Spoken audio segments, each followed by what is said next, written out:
नए साल के पहले दिन लखनऊ से दर्दनाक खबर आई है। लखनऊ के नाका इलाके में एक शख्स ने अपनी मां और अपनी 4 बहनों की हत्या कर दी है। यह परिवार आगरा से लखनऊ आया था और नाका इलाके के होटल शरणजीत में ठहरा था। आरोप है कि बेटे अरशद ने धारदार हथियार से अपनी ही मां और अपनी 4 बहनों की हत्या कर दी है। पुलिस ने आरोपी अरशद को गिरफ्तार कर लिया है। होटल शरणजीत में यह पूरा परिवार टिका हुआ था और आगरा से लखनऊ आया था नए साल के मौके पर। हत्याकांड पर पुलिस क्या कह रही है, सुनते हैं। थाना नाका क्षेत्र से एक सूचना प्राप्त हुई जिसमें बताया गया कि होटल शरणजीत के कमरे में 5 लोगों की डेड बॉडी पाई गई है। तत्काल स्थानीय पुलिस द्वारा मौके पर पहुंचा गया। एक व्यक्ति जिसका नाम अरशद है, लगभग 24 वर्षीय, आगरा का रहने वाला, इसको हिरासत में लिया गया है। प्रारंभिक पूछताछ में उनके द्वारा बताया गया है कि पारिवारिक कलह के चलते उनके द्वारा अपनी 4 बहनों और माता की हत्या कर दी गई है। अग्रिम पूछताछ इनसे की जा रही है। फील्ड यूनिट मौके पर पहुंच गई है, साक्ष्य संकलन की कार्रवाई की जा रही है। यहाँ पर तमाम जो शव हैं उनको पोस्टमार्टम हेतु भेजा जा रहा है और अग्रिम विधिक कार्रवाई इसमें प्रचलित है। जैसे भी आगे सूचना प्राप्त होगी आपको अवगत कराएगा। और आइए आपको सीधे लखनऊ लिए चलते हैं। हमारे सहयोगी विपिन चौबे वहां से हमारे साथ इस वक्त जुड़ चुके हैं। विपिन, हैरान कर देने वाली, चौंकाने वाली ये पूरी की पूरी वारदात। 24 साल का एक लड़का अपने ही परिवार के लोगों की हत्या कर देता है, 4 बहनों को मार डालता है, अपनी मां की हत्या कर देता है। क्या वजह निकलकर सामने आ रही है? पुलिस तो रंजिश बता रही है। नहीं, देखिए, अभी तक की जो शुरुआती जांच हुई है समीर, इस पूरे मामले में पारिवारिक कलह की बात आ रही है। और थोड़ी देर पहले मैंने डीसीपी सेंट्रल रवीना त्यागी से खुद फोन पर बात करने के बाद ये जानने की कोशिश की कि आरोपी हत्या करने के बाद फरार नहीं हुआ, वो मौके पर बैठा रहा। और बुधवार की तड़के सुबह होटल प्रशासन की तरफ से ये जानकारी दी गई कि एक ही होटल के कमरे में जो ये परिवार आगरा से लखनऊ आकर रुका हुआ था, छुट्टियां मनाने के लिए आया था। मंगलवार को चेक इन किया गया था, लेकिन मंगलवार की रात में ऐसा क्या होता है कि 6 लोगों में 5 लोगों की हत्या कर दी जाती है और हत्या कांड का आरोपी कमरे में बैठा रहा। आरोपी को गिरफ्तार कर लिया गया। आरोपी पारिवारिक कलह की बात तो कर रहा है, लेकिन किस तरह की कलह थी, पिता कहां है, इस पूरे बारे में पुलिस फिलहाल उससे जानकारी इकट्ठा करने की कोशिश कर रही है। शवों को सील कर दिया गया है, पोस्टमार्टम के लिए भेजा गया है। फॉरेंसिक टीम मौके पर पहुंच गई है। सीसीटीवी की जांच की जा रही है कि क्या एक ही व्यक्ति ने इस हत्याकांड को अंजाम दिया या बाहर से भी किसी को बुलाया गया था। तो तमाम तथ्यों पर जांच की जा रही है। और सबसे बड़ा सवाल ये कि पारिवारिक कलह की वो कौन सी ऐसी वजह थी जिसके चलते घर के ही बेटे ने अपनी 4 बहनों और मां की हत्या कर दी है। फिलहाल पुलिस जांच कर रही है, लेकिन कलह की वजह एग्जैक्टली सामने नहीं आ पा रही है। एक्स्ट्रा मैरिटल अफेयर था, फाइनेंशियल क्राइसिस थी, क्या था, वो थोड़ी देर बाद पूछताछ की बात। बिल्कुल, आखिर ये कैसी पारिवारिक कलह थी कि 24 साल के एक लड़के ने अपनी मां, अपनी 4 बहनों की निर्मम हत्या कर दी होटल के कमरे में। शुक्रिया आपका विपिन इस जानकारी के लिए। जी हां, संभल में जामा मस्जिद में सर्वे से शुरू हुआ विवाद थमने का नाम नहीं ले रहा है। अब जामा मस्जिद के सामने बन रही सत्यव्रत पुलिस चौकी को लेकर एक नया ही विवाद खड़ा हो गया है। एआईएमआईएम अध्यक्ष असदुद्दीन ओवैसी ने दावा किया है कि जिस जमीन पर यह पुलिस चौकी बनाई जा रही है वो वक्फ बोर्ड की जमीन है। ओवैसी ने बाकायदा प्रूफ भी दिया है, सबूत पेश किए। सवाल है कि ओवैसी के दावे में कितना दम है। हालांकि संभल प्रशासन का भी जवाब आ गया है। एक एक पहलू से आपको कराएंगे वाकिफ, लेकिन शुरुआत अहम खबर से कर रहे हैं। संभल में पुलिस चौकी पर ओवैसी के दावे को प्रशासन ने दरअसल खारिज कर दिया है। वक्त की संपत्ति नहीं है पुलिस चौकी की जमीन, ये डीएम संभल की तरफ से कहा गया है। जिलाधिकारी कह रहे हैं नगर पालिका की संपत्ति है पुलिस चौकी की जमीन। जमीन पर दावे को लेकर कोई दस्तावेज प्रशासन के सामने पेश नहीं किया गया है। यह संभल के डीएम का बयान सामने आ गया है असदुद्दीन ओवैसी के दावे को लेकर, जिसमें कहा गया था कि यह जमीन वक्फ बोर्ड की है।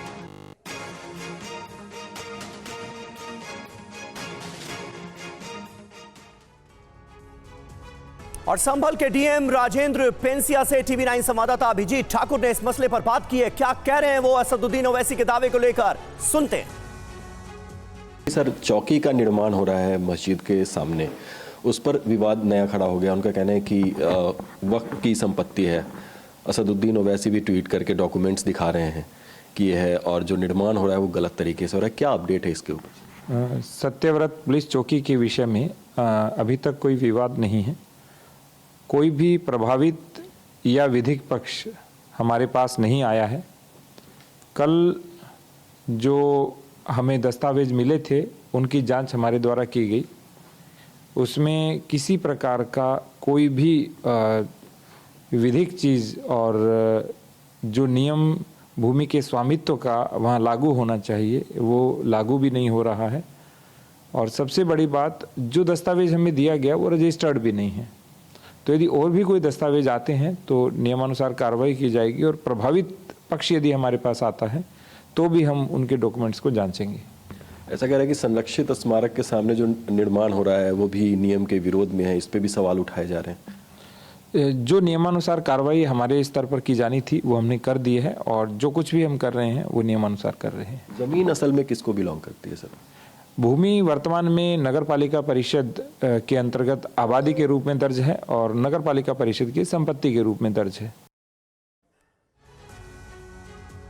नगर पालिका की संपत्ति के रूप में दर्ज है ये जमीन। ये कौन कह रहा है? ये संभल के जिलाधिकारी कह रहे हैं। ओवैसी का दावा वो खारिज करते हुए नजर आ रहे हैं। उनकी अहम बातों पर जरा गौर कीजिए, वो हम आपके सामने जल्दी से रख देते हैं। जामा मस्जिद के सामने वाली जमीन वक्फ की संपत्ति नहीं है, ये जिलाधिकारी ने कहा है। नगर पालिका की संपत्ति के रूप में ये जमीन दर्ज है प्रशासन के रिकॉर्ड में। नगर पालिका की जमीन पर सत्यव्रत चौकी का निर्माण किया जा रहा है।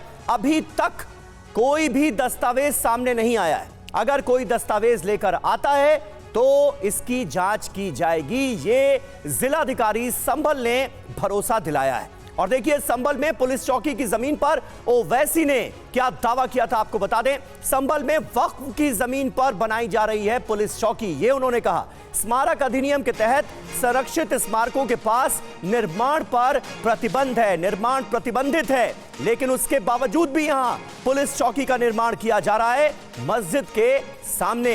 ये दावा असदुद्दीन ओवैसी की तरफ से किया गया था।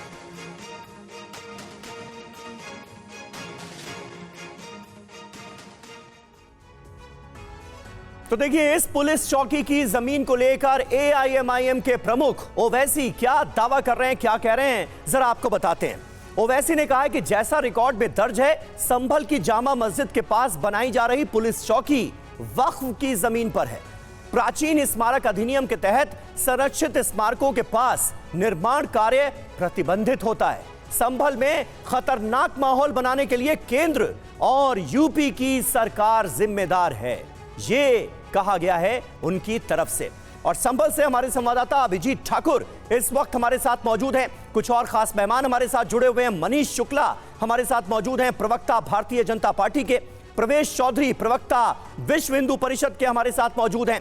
फराज किदवई हमारे साथ हैं, प्रवक्ता समाजवादी पार्टी के। और हाजिक खान साहब हमारे साथ मौजूद हैं, मुस्लिम स्कॉलर हैं। लेकिन सबसे पहले अभिजीत, मैं आपके पास आऊंगा। भाई, डीएम तो ये कह रहे हैं, जिलाधिकारी ये कह रहे हैं कि दावे तो कर दिए गए, लेकिन उन दावों से संबंधित कोई भी दस्तावेज प्रशासन को नहीं सौंपा गया है जिसमें यह कहा जाए कि यह जमीन वक्फ से ताल्लुक रखती है।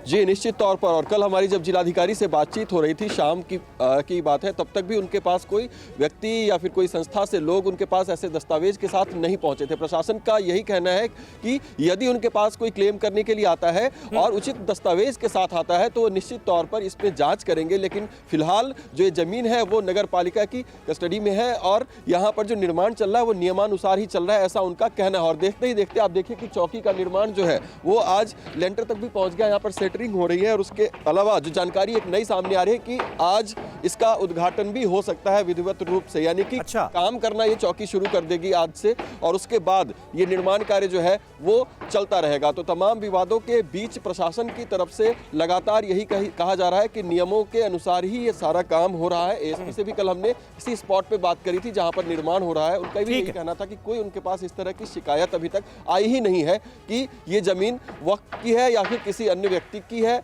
और ये जमीन नगरपालिका की नहीं है, ऐसा क्लेम करने के लिए उनके पास कोई नहीं आया है। ठीक है अभिजीत, बने रहिएगा आप हमारे साथ। मनीष शुक्ला जी मौजूद हैं, प्रवक्ता भारतीय जनता पार्टी के। मनीष जी, जिस तेजी से काम हो रहा है वो अपने आप में अभूतपूर्व है। संभल की शाही जामा मस्जिद के पास ये जो चौकी का निर्माण किया जा रहा है, जमीन तो इतनी है कि बड़े बड़े थाने जो हैं उनके लिए भी इतनी जमीन नहीं दी जाती है, लेकिन यहां पर न सिर्फ बड़ी जमीन दी गई है बल्कि बहुत तेजी से निर्माण हो रहा है। और हमारे संवाददाता कह रहे हैं कि आज मुमकिन है उद्घाटन भी हो जाए। ओवैसी साहब कह रहे हैं कि एक प्रयोगशाला बना दिया है आप लोगों ने संभल को, खतरनाक माहौल बनाया जा रहा है, राज्य सरकार और केंद्र सरकार मिलकर यह कर रही, कोई खास मकसद इसके पीछे? देखिए समीर जी, सबको ध्यान में होगा कि संभल में किस तरीके से एक राजनीतिक साजिश के तहत दंगा कराने का प्रयास किया गया। दंगाइयों ने पुलिस पर पत्थर फेंके, गोलियां चलाई और आपस की गोलीबारी में 5 लोग मारे भी गए। बिल्कुल। और क्या इसके बाद वहां सुरक्षा की व्यवस्था नहीं होनी चाहिए? दरअसल ओवैसी से लेकर अखिलेश यादव तक और पूरा इंडी गठबंधन संभल में राजनीतिक साजिश करना चाहता है। ये तो बड़े आश्चर्य का विषय है कि पुलिस चौकी और थाने का विरोध हो रहा है। कल कह देंगे एजेंसीज काम नहीं करेंगी जामा मस्जिद के आसपास, परसों कह देंगे कि देश में सेना काम नहीं करेगी। और ओवैसी ये वक्फ बोर्ड की जो संपत्ति है, यद्यपि डीएम ने उसको क्लियरिफाई किया है और राजस्व से संबंधित विषयों पे डीएम का ही बयान काफी होता है, लेकिन डीएम के बयान को अगर हम लोग देखें तो इससे स्पष्ट होता है कि ये लोग चौकी और थाने का विरोध क्यों कर रहे हैं। दरअसल आगे फिर से हिंसा कर सके, संभल और उत्तर प्रदेश के माहौल को में अशांति पैदा कर सके, इसके लिए चाहते हैं कि वहां पुलिस फोर्स या एजेंसीज काम न करे। ओवैसी ने 2 बातें कही। एक तो कहा कि वहां चौकी वक्फ बोर्ड की जमीन पे बन रही है। दूसरा उन्होंने कहा कि मस्जिद के सामने या एएसआई से जो संरक्षित इमारतें होती हैं, स्थान होते हैं, उसके सामने किसी चीज का निर्माण नहीं हो सकता।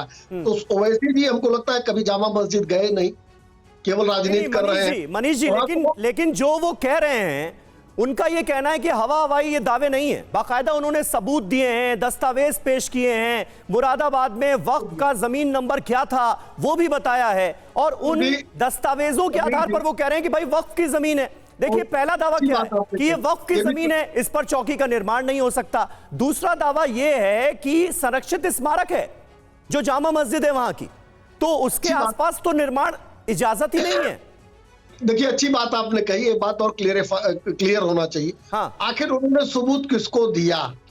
देखिए, ये जो ओवैसी अखिलेश जैसे लोग हैं, ये मीडिया में सबूत पेश करते हैं। मेरा फिर से कहना है ओवैसी जी, अगर आपके पास सबूत है, कागज है, तो जो विहित प्राधिकारी है, हाँ। वहां जो नगर पालिका है, वहां जो जिलाधिकारी है, उनके सामने रखना चाहिए। समीर अब्बास और मनीष शुक्ला के सामने रखने से पेपर की वैलिडिटी नहीं चेक होगी।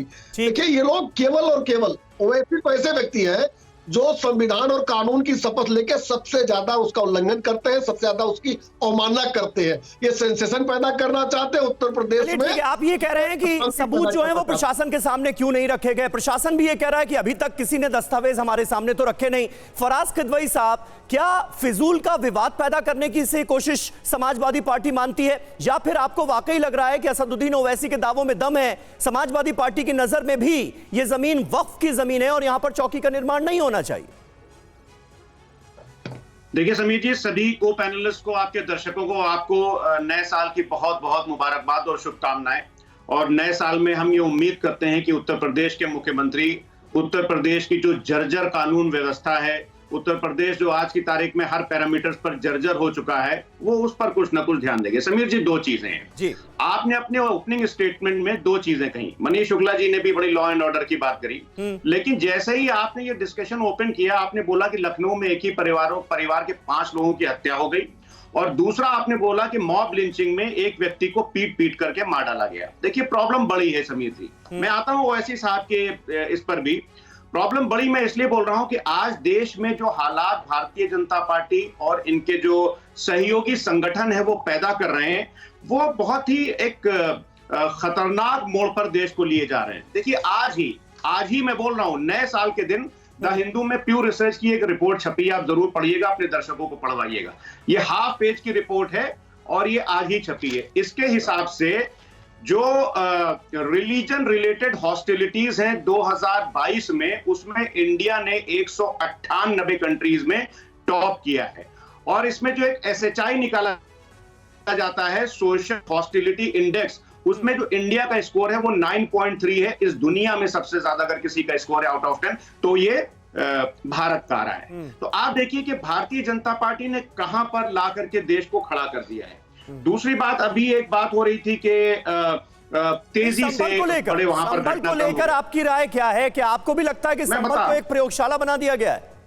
मैं उसी पर आ रहा हूं। देखिए क्या है कि ओवैसी साहब ने जो भी बात कही है, मेरे पास अभी उसके डॉक्यूमेंट्स नहीं है, इसलिए मैं उस पर कोई कमेंट नहीं कर सकता हूं। लेकिन वो देश के सांसद हैं, अगर उन्होंने कुछ कहा है तो निश्चित तौर से उसकी जांच होनी चाहिए, और जांच होने के बाद फिर जैसा हो वो दूध का दूध पानी का पानी हो जाना चाहिए। डीएम साहब अभी क्या बोल रहे थे कि उन्होंने 3 घंटे में जांच करके खत्म कर दी। अरे साहब, ये स्वर्णिम काल में ये इस उत्तर प्रदेश में एक दाखिल खारिज आप समझते हैं, एक म्यूटेशन के लिए जनता को एक विधायक से फोन कराना पड़ता है।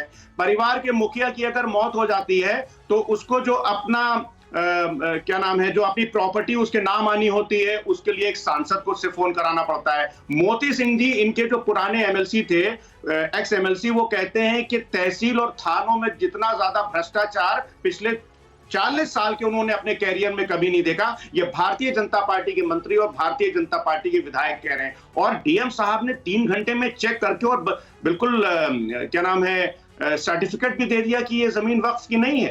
तो साधु आ गए डीएम साहब को, भाई ऐसे डीएम साहब नहीं, वो ये भी कह रहे हैं कि अगर किसी के पास ऐसे दस्तावेज हैं तो वो प्रशासन के पास लाए जाएं, प्रशासन के पास पेश किए जाएं, फिर हम जांच करेंगे। हमारे हिसाब से तो ये जमीन नगर पालिका के दायरे में आती है, ये उन्होंने कहा। प्रवेश चौधरी जी, किस तरह से आप देखते हैं इस विवाद को?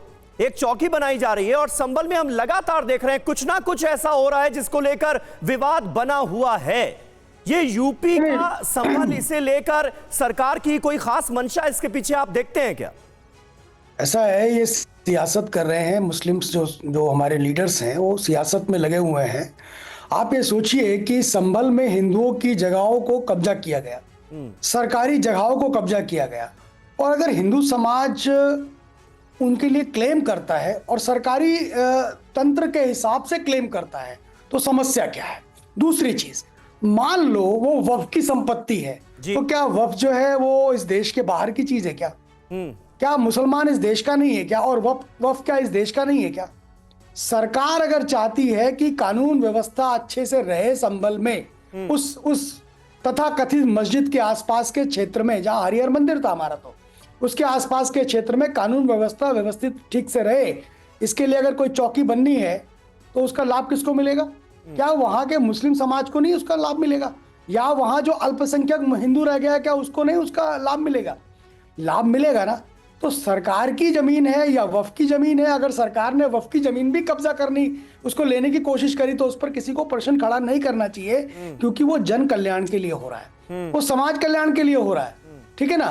हम कोई मस्जिद कर रहे हैं जैसे मानो वक्फ की जमीन कहीं और से आ रही है, वो किसी और की है, उसका ताल्लुक किन्हीं और लोगों से। भाई वक्फ बोर्ड भी तो यूपी की सरकार के अधीन ही है ना। नहीं, हम वही तो कह रहे हैं ना कि वक्फ बोर्ड सरकार से ऊपर तो नहीं है। हाँ, सरकार से ऊपर थोड़ी है वो। अगर सरकार को लगता है कि यहाँ पर बनना चाहिए, तो सरकार बनाएगी। ऐसा बहुत सारा हुआ। का जो कानून है, समाज क्यों नहीं विरोध करता? वक्फ बोर्ड का जो कानून है वो इसकी इजाजत क्या देता है? सरकारी वहां से सड़कें निकाल दी, हिंदू समाज ने कोई विरोध नहीं करा। अब्बास भाई, आप सोचिए कि हिंदू कितना सहिष्णु है। हमारे प्राचीन मंदिरों को भी तोड़ा गया, हिंदू समाज ने उनको अलग से स्थानांतरित कर लिया, उसकी एक व्यवस्था है। ठीक है, लेकिन वहां पर जन कल्याण के लिए अगर सड़क बनी तो उसका समर्थन किया, उससे लोगों को लाभ होने वाला है। इसलिए हम कहते हैं कि हिंदू हमेशा सर्व कल्याण के बारे में बात करता है। इसलिए तो हम कहते हैं ना, सर्वे भवन्तु सुखिना। ये क्यों नहीं कह रहे? अरे अगर मान लो वक्फ की संपत्ति पर भी सरकार बना रही है तो उसका भी स्वागत करना चाहिए। और ये देश में वक्फ क्या है? ये 47 के अंदर वक्फ वगैरह ये देखना पड़ेगा कि वक्फ की जमीन पर चौकी का निर्माण क्या हो सकता है, क्या इसकी इजाजत है? क्योंकि आमतौर पर वक्फ बोर्ड की जो संपत्तियां हैं, वक्फ की गई जो जमीनें हैं, उनका इस्तेमाल धार्मिक कार्यों के लिए होता है। उन्हें मालूम ही नहीं है तो क्या? मैं फिर कह रहा हूं कि कोई जरूरी नहीं है, सरकार कुछ भी ले सकती है। ठीक है, सरकार कुछ भी कर सकती है, आप ये कह रहे हैं। लेकिन असदुद्दीन ओवैसी के जो दावे हैं उनका आधार क्या है? असदुद्दीन ओवैसी ने दावे के तौर पर कुछ कागजात साझा किए हैं। मनीष जी, आता हूं मैं आपके पास। पुलिस चौकी की जमीन वक्फ नंबर 39A मुरादाबाद की है, ये उन्होंने कहा है, बाकायदा वो नंबर दे रहे हैं। ओवैसी ने कई कागजात जारी करके ये दावा किया है। तो देखिए ये कागजात जो हैं वो सामने रखे गए हैं असदुद्दीन ओवैसी की तरफ से, और डॉक्यूमेंट्स में वक्फ नंबर 39A का उनकी तरफ से जिक्र किया गया है। इसे वक्फ नंबर 39A मुरादाबाद की जमीन बताया गया है। तो देखिए ये डॉक्यूमेंट्स एक बार हम जरा इन पर नजर डाल देते हैं। वक्फ नंबर वो दे रहे हैं और वक्फ की जमीन ये है जहां पर चौकी का निर्माण किया जा रहा है, ये उनकी तरफ से दावा किया गया। ये देखिए वक्फ नंबर 39A मुरादाबाद की ये जमीन है। बाकायदा उन्होंने पेपर जो है वो साझा कर दिए हैं। हालांकि ऐसे कोई दस्तावेज, ऐसा दावा करते हुए ऐसे कोई दस्तावेज हमें प्राप्त नहीं हुए हैं, ये संभल के जिलाधिकारी की तरफ से क्लियर किया गया है। वो ये भी कह रहे हैं कि अगर दस्तावेज हमारे पास आते हैं तो हम उसकी जांच करेंगे और फिर पता लगाने की कोशिश की जाएगी, लेकिन फिलहाल हमारे रिकॉर्ड के हिसाब से ये नगर पालिका की जमीन है, ये उन्होंने कहा है। ओवैसी के दावे का आधार क्या है ये आपको बताते हैं। वक्फ की जमीन के कागजात उनकी तरफ से जारी किए गए। जमीन के वक्फनामे का ये कागजात है, ये कागज हैं जो हम आपको दिखा रहे हैं। वक्फ नंबर 39 मुरादाबाद की जमीन इसे बताया गया है। हाजी खान साहब, किस तरह से आप देखते हैं वक्फ नंबर 39 यानी वो तो बाकायदा वक्फ नंबर भी दे रहे हैं और बता रहे हैं कि ये वक्फ नंबर 39 मुरादाबाद की जमीन है, लेकिन प्रशासन को ये कागजात क्यों नहीं सौंपे जाते? समीर अब्बास जी, बात यह है कि सबसे पहले हम अपने देश में 2025 जो नया साल शुरू हो रहा है उसमें ये कहेंगे अपने देशवासियों से कि आप इसका जश्न भी मनाएं, देश में एकता की बात करें। हमारे माननीय सुप्रीम कोर्ट से बड़ा हिंदुस्तान में कोई नहीं है और सुप्रीम कोर्ट ने 997 पेज पर जो अपना बाबरी मस्जिद का फैसला सुनाया उसमें ये कहा है कि हिंदुस्तान में हम जो बादशाह मुग़ल थे, उससे पहले के जो बादशाह थे, उससे पहले के हिंदू बादशाह थे, उनके मामलात को आज सॉल्व नहीं करेंगे, तो हमें सुप्रीम कोर्ट की बात को मानना चाहिए। भागवत जी ने अभी कहा है कि हमें मंदिरों में, आपके अभी 2-3 दिन चला कि मस्जिदों में मंदिरों की तलाश नहीं की जाए, उनका वेलकम करना चाहिए। और ये संभल की जो इसकी बात है, संभल की इसकी जो बन रही है पुलिस चौकी, उस पुलिस चौकी के बारे में असदुद्दीन ओवैसी साहब जो कह रहे हैं उसके डॉक्यूमेंट्स आप दिखा रहे हैं, लेकिन डीएम साहब ने जो बयान दिया उसमें बयान है, डॉक्यूमेंट्स नहीं है। हमारे देश के हिंदू और मुसलमानों को प्यार और मोहब्बत से मनीष जी से कहूँगा, शुक्ला जी से, कि आपकी सरकार है और सरकार में जो लोग चुन के आते हैं उनकी जिम्मेदारी बनती है कि अपने नागरिकों के साथ अच्छा मामला करें, उसमें हिंदू और मुसलमान नहीं करना चाहिए। ये भारत में रहने वाले 145 करोड़ हिंदुस्तानी हैं और उन हिंदुस्तानी की समस्याओं के समाधान के लिए ही पुलिस चौकी बनाई। तो हिंदू मुसलमान कौन कर रहा है? हिंदू मुसलमान कौन कर रहा है? वहां पर अभी चौकी का निर्माण हो रहा है। इससे पहले कोर्ट के ऑर्डर पर मस्जिद का सर्वे हुआ जिसे लेकर इतना बवाल हो गया। देखिए सुप्रीम कोर्ट ने उस पर, मैं ये कह रहा हूं कि हिंदू भी हमारे देश का नागरिक है, हिंदू मुसलमानों का बड़ा भाई है और मुसलमान हिंदुओं के छोटे भाई हैं, और हिंदुस्तान में जो मुसलमान हैं वो सब हिंदुओं से ही कन्वर्टेड हैं, इसलिए एक ही खून है, एक ही ब्लड है। इसलिए हमारे मुल्क को शांति की तरह रहने, इस दिल मुल्क को अगर तरक्की करानी है, इस मुल्क को दुनिया की सुपर पावर बनानी है, जैसा कि हमारे प्रधानमंत्री कह रहे हैं, हम दुनिया में पिछड़ रहे हैं। कहा जा रहा है कि हम दुनिया की क़यादत करने वाले बन रहे हैं। अगर हम दुनिया की क़यादत करना चाहते हैं और सुपर पावर बनना चाहते हैं तो हिंदुस्तान के लोगों को, मनीष जी को और मुझे और आपको, सबको एक साथ कंधा मिला के इस देश की उन्नति को करना होगा। ये धर्म का जो पूजा है, पूजा स्थल है, मंदिर हैं, मस्जिद हैं, चर्च हैं, दरगाहें हैं, ये इसलिए होती हैं कि हम अपनी पूजा पाठ करें और उस पूजा पाठ में हम अपने अंदर शांति पैदा करें। नफरत कोई भी मजहब में, सनातन धर्म नफरत नहीं सिखाता, इस्लाम नफरत नहीं सिखाता, सिखिज्म नफरत नहीं सिखाता, ईसाईयत नफरत नहीं सिखाती, बौद्ध नफरत नहीं सिखाता। किसी धर्म के बारे में पढ़िए आप तो वो शांति और मानवता की बात करते हैं, इंसानियत की बात करते हैं। लेकिन मनीष जी, राजनीति की एक बात जल्दी से यकीन हो के ना हो, बात तो यकीन की है। हमारे जिस्म की मिट्टी इसी ज़मीन की है और मेरे वतन के सारे लोग भाई भाई हैं। ये दूरियों की सियासत, किसी कमी, हमारे देश में दूरी पैदा नहीं कीजिए, भाईचारा पैदा कीजिए, देश आगे जाएगा, देश सुपर पावर बनेगा। ठीक है, जिस यकीन का आपने जिक्र किया है मनीष जी, क्या इसी यकीन, इसी भरोसे की कमी है क्या जिसकी वजह से ये बहुसंख्यक अल्पसंख्यक के बीच एक दरार, एक खाई नजर आ रही है, या फिर कहा जाए कि राजनेता ये खाई और चौड़ी करने की कोशिश कर रहे हैं? मोहन भागवत भी ये कहते हैं कि बहुसंख्यक अल्पसंख्यक में भेद नहीं होना चाहिए, सब एक समान है। ये मंदिर मस्जिद का विवाद पैदा करके कुछ लोग हिंदुओं का नेता बनने की कोशिश कर रहे हैं। संभल में जो कुछ हुआ और उसके बाद फिर सुप्रीम कोर्ट का एक ऑर्डर, जिसकी वजह से अभी इस तरह के सर्वे नहीं हो सकते, किस तरह से आप देखते हैं और क्या यह भरोसा आने वाले वक्त में कायम करने की कोशिश होगी? देखिए, माननीय भागवत जी ने जो कहा है उसका पूरा सम्मान है, लेकिन देश का कानून और संविधान किसी व्यक्ति को इस बात की इजाजत देता है कोर्ट जा सकता है। सरकार और प्रशासन का दायित्व है कि अगर कोर्ट कोई आदेश करता है तो उसके अनुपालन के क्रम में वो सारी व्यवस्थाओं को करता है। संभल में प्रशासन और सरकार ने केवल कोर्ट के आदेश के अनुपालन के क्रम में वहां पुलिस लगाई थी। जी गलत किया भी गलत किया है। हाई कोर्ट का फैसले के बाद लोअर बीच में नहीं। अरे हाजी साहब, आपको सुन रहे थे, प्रशासन और सरकार ने वहां कोर्ट के आदेश के अनुपालन के क्रम में सुरक्षा व्यवस्था की थी, जिस पर समाजवादी पार्टी के राजनीतिक साजिश के तहत वहां के सांसद के उस उकसावे के नाते से वहां पुलिस पर पत्थर चले, वहां गोलियां चली, 5 गरीब मुसलमान के लड़के मारे गए। सांसद जी तो दिल्ली चले गए, उनके दादा भी सांसद थे। नहीं, लेकिन विपक्ष में साजिश रची, हिंसा हो गई और आप हिंसा रोक नहीं पाए। सत्ता में तो आप है ना, सरकार तो आपकी है, प्रशासन क्यों नहीं रोक पाया? ये सवाल नहीं पूछा जाना चाहिए? बिल्कुल पूछा जाना चाहिए। और उसी की कार्रवाई के क्रम में उस स्थान पे आज पुलिस चौकी का निर्माण हो रहा है। जो लोग भी विरोध कर रहे हैं निश्चित रूप से चाहते हैं कि शांति व्यवस्था की कोई कोशिश कामयाब न हो। एक बात मैं और कहना चाहता हूं, फिर से रिपीट करना चाहता हूं, ओवैसी जी ने कागज फ्लोट कर दिया।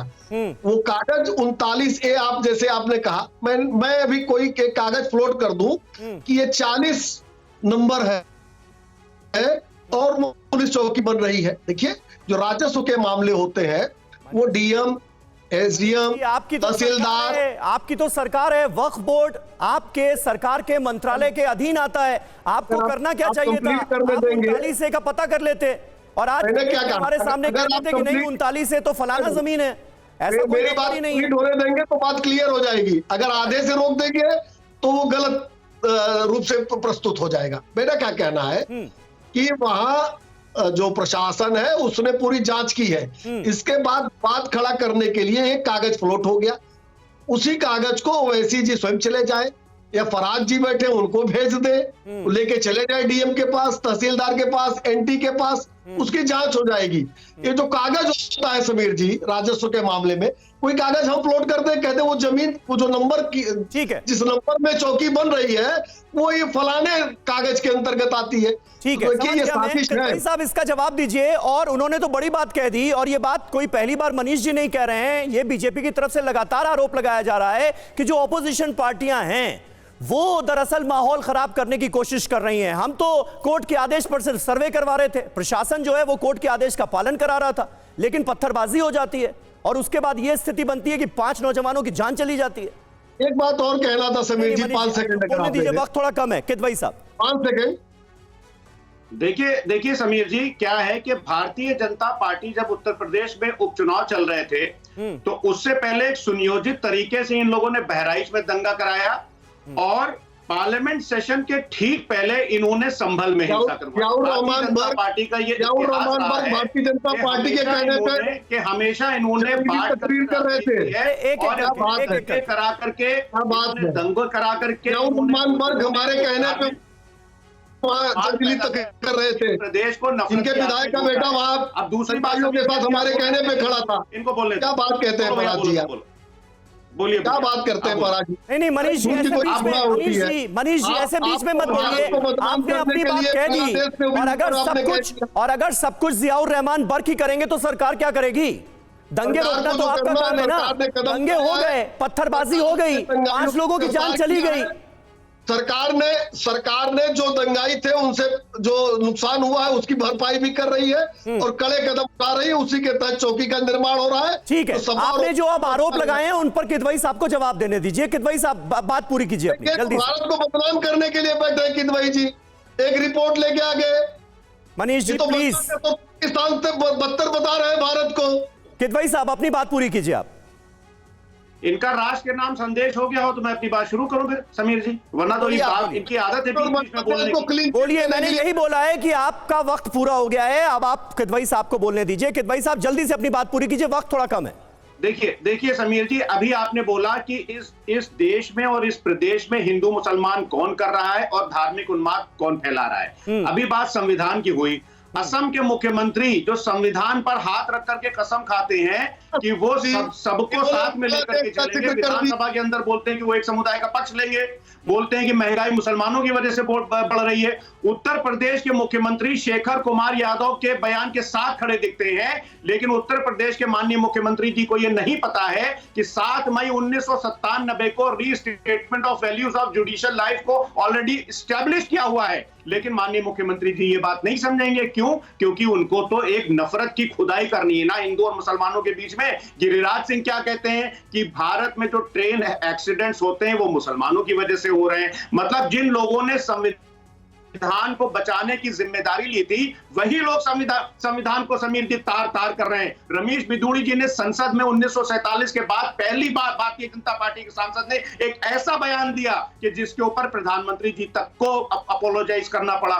इनके मंत्री पुत्र लखीमपुर में सिख भाइयों के ऊपर थोड़ा संभल पर बात कर लीजिए। वो संभल को लेकर आपके सांसद पर आरोप लगा रहे हैं और कह रहे हैं भाई हिंसा के आरोपी तो आपके सांसद हैं।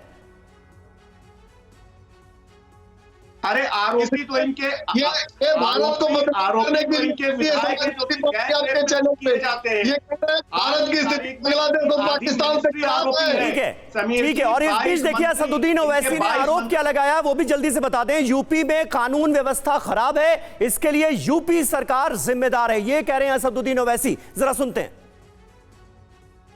If you have the wherewithal to construct a police outpost right opposite the Sambal historical masjid, why can't you construct schools, colleges, hospitals in Sambal? It is a known fact that the dropout rate is the highest among Muslim women. It is a known fact that low literacy rates prevail among the Muslims. So why isn't the BJP government of Uttar Pradesh interested in solving these problems so that what they claim that they want a Vikshit Bharat, okay, if you want a Vikshit Bharat, why don't you provide all these services? But you are having a communal mindset and you are strengthening that communal mindset by creating a suspicion that no, these Muslims areas have to be monitored by CCTV, by police outposts. But what about the killings of those 5 innocent Muslims? Who's responsible for that? So this creation of police outposts is nothing but strengthening suspicion among the Muslims, creating an hate atmosphere of Muslims that fortunately the Uttar Pradesh BJP government is doing, which I condemn it. Manish ji एक छोटा सा जवाब दे दीजिए। वो कह रहे हैं 5 निर्दोष मुसलमानों की हत्या का जिम्मेदार कौन है? आप लोगों ने तो संवेदना के एक शब्द भी नहीं कहे पीड़ित परिवारों के लिए। नहीं, पूरी संवेदना है, लेकिन अगर आपस में गोलीबारी में मारे जाएंगे, आपस में पत्थरबाजी करेंगे, आपस में तुर्क पठान का झगड़ा होगा, पुलिस ने उसी के बाद चौकी बनाने का निर्णय लिया है वहां पे। इसके बावजूद विरोध कर रहे हैं। बोलो, देख रहा है भाई, अपना विरोध कर रहे हैं। मान लेगा कोई आदमी अपने को। छोटा भाई कहता था कि 15 मिनट पुलिस हटा लो, ये भी कह रहे हैं कि वहां पुलिस मत लगाओ, जिससे सब चलता रहे। लेकिन ये जान लें योगी आदित्यनाथ जी की सरकार में, भारतीय जनता पार्टी की सरकार में कानून को हाथ में लेने वाले बचेंगे नहीं। सुरक्षा की सारी व्यवस्था की जाएगी, चौकी का भी निर्माण होगा, एजेंसीज काम भी करेंगे। ठीक है हाजिक साहब, भरोसा होता है आपको या आपको लग रहा है कि ये खाई और चौड़ी करने की कोशिश हो रही, राजनीति हो रही? देखिए मनीष जी, और भारतीय जनता पार्टी पिछले 14 साल से देश के लोगों के साथ झूठ बोलती है, चली आ रही। नौकरी का मामला हो, रोजगार का मामला हो, किसानों का मामला हो, कोई भी मामला हो, ये सब एक तरफ से हिंदुस्तान के हिंदू और मुसलमानों को पछाड़ रहे हैं। 99% लोग इस पर परेशान हैं। 1% का 1% जो लोग उद्योगपति हैं और जो लोग पैसा लेके भारत का भाग गए हैं हिंदुस्तान से, वो लोग कामयाब है। हम ये कहते हैं कि हिंदू मुसलमान क्यों करते हैं? हम ये कहते हैं प्रशासन की जिम्मेदारी है सारों की सुरक्षा करना, सारों का मामला करना। लेकिन जब डॉक्यूमेंट इधर से आ जाए वो तो झूठा है और इनकी बात बरबली बात सही होगी। ये देश को मनीष जी उस तरफ मत ले जाओ कि तुम्हारी हुक्मरानी कुछ दिनों की और मैं माए हो तुम, तुमसे कौन पूछेगी? मर गए,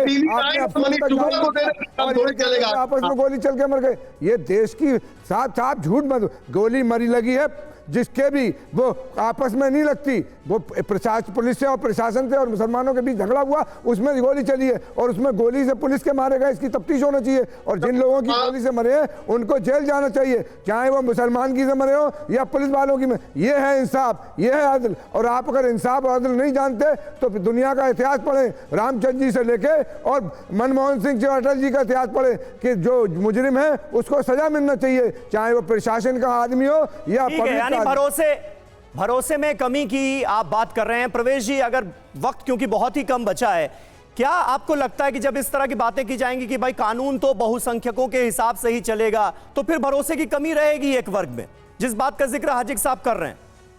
नहीं, हाजिक साहब शुरू में बड़ी अच्छी बातें कह रहे थे, लेकिन देखिए ये अविश्वास पैदा कौन कर रहा है? हिंदू तो अविश्वास नहीं करता। हिंदू क्या कभी दंगे करता है क्या?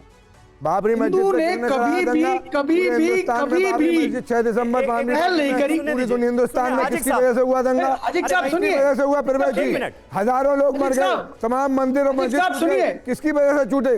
आप जैसे लोगों की जो देश में अस्थिरता पैदा करना चाहते हैं। नहीं, जल्दी से सुन प्रवेश जी। देखिए, हिंदू समाज कभी भी अशांति की बात नहीं करता, कभी भी हिंसा की बात नहीं करता। जब पहल होती है, उस पहल के अंदर हिंदू समाज पहले सुरक्षा करने की कोशिश करता है, कानून की बात करता है, उसके बाद हिंदू समाज के कुछ लोग जाकर कुछ करते हैं, तो उसके बाद सारी समस्याएं। ठीक है, बहुत शुक्रिया। हमारे पास इतना ही था, इसलिए इस चर्चा को, इस डिबेट को यहीं पर खत्म करना होगा।